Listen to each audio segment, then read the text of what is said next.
Hi, it's Ashleigh from Sweet Dreams Bake Shop, and welcome back to my channel where I make a lot of cake and cookie decorating tutorials as well as give a lot of baking business tips. And we are back for another day of Vlogmas, and this footage that you're seeing right here is actually all of my mistakes that I made with this tutorial in the first place. I really wanted to make some sort of gift wrap cupcake, and I didn't want to make the base fondant. I just didn't want all fondant on fondant, it's not as pleasant to eat. So I wanted to make something that had some buttercream in there. But the way that I decided to do it this first time just didn't work. It really just was very messy.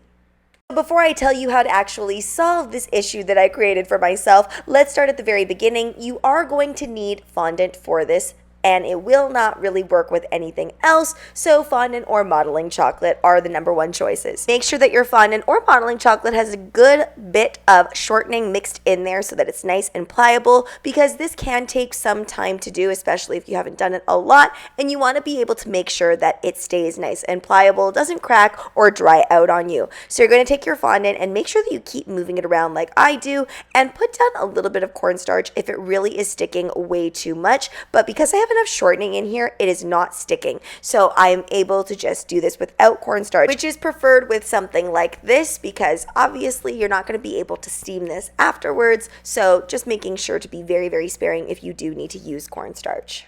You want to make the fondant relatively thin, but not too thin, because you don't want this drooping over, but you want it thin enough that it looks semi-realistic to an actual fabric bow. To get the most even ribbons, I always use my ribbon cutter or my pastry cutter. It is honestly one of the best investments. Highly recommend if you do a lot of cakes or a lot of cookie decorating and you always use bands like this, because it's going to be even every single time. You can also spread out the tool so that you can make it wider. In this instance, because we are going to be putting it on a cupcake, and a cupcake is relatively small, it's not exactly the size of a cake, I am going to be going with the thinnest. Originally, when I tried to make this, I piped on the buttercream, and that caused a lot of issues because it really made everything look very cavernous when I stuck in those ribbons. So instead, I'm going to go with a flat buttercream design.